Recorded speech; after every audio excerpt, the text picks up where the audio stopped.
Dengan membawa hasil perkebunan, ratusan massa aksi yang menamakan diri Aliansi Masyarakat Pejuang Tanah Ulayat Konawe Selatan mendatangi kantor Bupati Konawe Selatan guna menolak pembangunan markas Komando Pasukan Khusus atau Kopassus di Kecamatan Lainea, Kabupaten Konawe Selatan.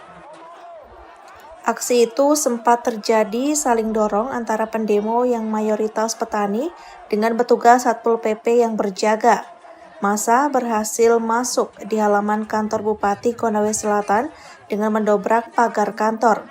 Rahmat Ramadan, salah seorang warga, mengatakan warga menolak pembangunan markas Kopassus di Kecamatan Lainea karena lahan tersebut merupakan tempat pemukiman dan perkebunan. Untuk itu mereka meminta Presiden Prabowo Subianto mendengarkan dan menyahuti keinginan warga. Kami masyarakat Desa Lalonggombu, terkhusus masyarakat Desa Lalonggombu, Kecamatan Lainea, menolak adanya pembangunan markas Kopassus di pemukiman dan di tanah ulayat masyarakat Lalonggombu. Sebenarnya Pak, kami tidak menolak kalau markas Kopassus dibuat di Konawe Selatan. Tapi yang kami tidak inginkan, markas Kopassus ini dibuat di areal pemukiman dan perkebunan kami. Karena di situ masyarakat mencari makan di situ Pak.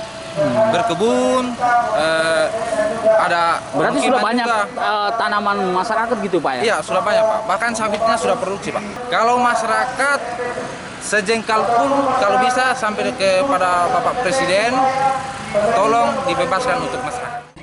Hal serupa pula diungkapkan Awaludin Sisila yang menolak pembangunan markas Kopassus karena daerah tersebut sudah puluhan tahun didiami masyarakat.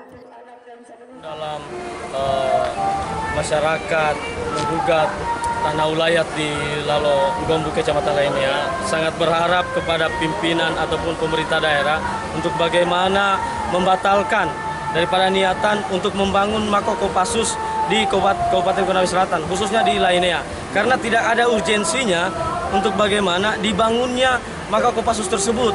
Karena ketika markas Kopassus dibangun di Lalonggombu Kecamatan Lainea, maka dengan terang justru akan menghilangkan mata pencaharian masyarakat.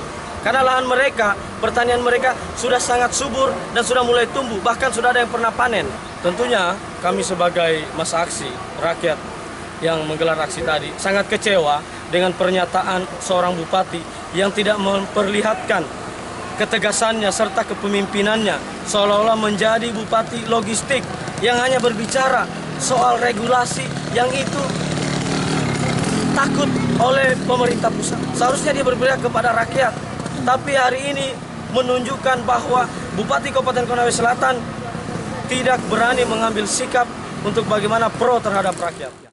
Sementara itu, Bupati Konawe Selatan Irham Kalenggo mengatakan pihaknya menerima aspirasi masyarakat. Untuk itu, dirinya akan mempelajari lahan yang akan dibangun markas Kopassus. Apakah lahan itu milik masyarakat atau milik pemerintah? Kita harus sahuti apa yang menjadi aspirasi masyarakat. Tetapi bahwa sebagai pemerintah, saya ini harus bertindak berdasarkan ketentuan peraturan perundang-undangan. Nah, kalau yang mereka tuntut tanah pribadinya mereka, maka saya akan bela.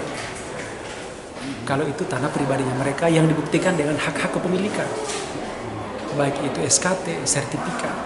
Ya. Tetapi kalau yang dimaksud tanah itu adalah tanah negara, maka tentu itu tidak boleh diganggu. Itu adalah menjadi kewenangan negara untuk mengatur. Nah itu yang saya maksud. Cuman kan tanah yang dimaksud mereka, kita kan demonya di sini, kita belum tahu yang mana tanahnya mereka. Iya, kalau ini kan menyangkut tanah ex HGUPT Kapas. Ini kan totalnya ada 2.300 hektar. Kopassus meminta kepada negara, bukan ke saya mintanya, bukan. Kepada Menteri BUMN untuk digunakan lahannya sebanyak 500 hektar. Itu tanah ex HGU yang dimiliki pemilik sahamnya PT Berdikari. Dan itu saya baru terima surat dari Kementerian Keuangan, pernyataan Kementerian Keuangan bahwa benar di Konawe Selatan di sini ada tanahnya PT Berdikari yang merupakan aset negara. Dan oleh karena itu maka saya bilang yang berhak membagi ini, memberikan legitimasi adalah negara melalui BUMN. Sylvian Sakia, Kompas TV, Konawe Selatan, Sulawesi Tenggara.